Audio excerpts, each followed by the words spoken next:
আসসালামু আলাইকুম, সবাই কেমন আছো? আজকে একটা মজার কথা বলি। কালকে একটু তোমার ভাইয়ার সাথে একটু রাগারাগি করছি। এটা কিন্তু সত্যি যে বেড়া মানুষ গো, একটু মনে করো এমনি না পারলে আরেক দিক দা করে কি, এই যে এই মাছ আইনা দেয়। গুড়া মাছ নিয়ে এসে কত্তটি দইনা পাতা নিয়ে এসে পরে কি করুম, পরে সবগুলো মাছই কাইটটা নিলাম। দেখলাই তো কেমনে কাটছি, মাথার থেকে একটু একটু করে একেবারে ফালাই দিছি নাড়ি বুড়ি সহ।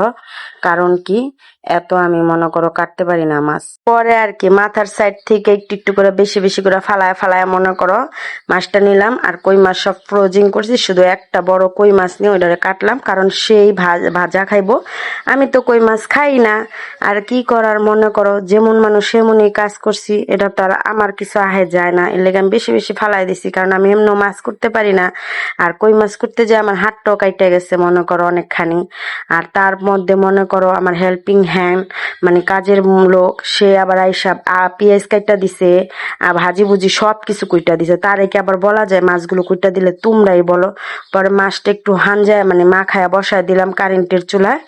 আর দিক দিয়ে মনে করো ওই মাছটা রাখলাম ভাজার জন্য, যে ওইটারে কড়কড়া করে ভাজবো, বুঝছো? ভাইজা গরম ভাত দিয়ে আবার হ্যাঁ খায়। তরকারিটা হয়ে গেছে আজকে, এই তৈরি। আল্লাহ হাফেজ।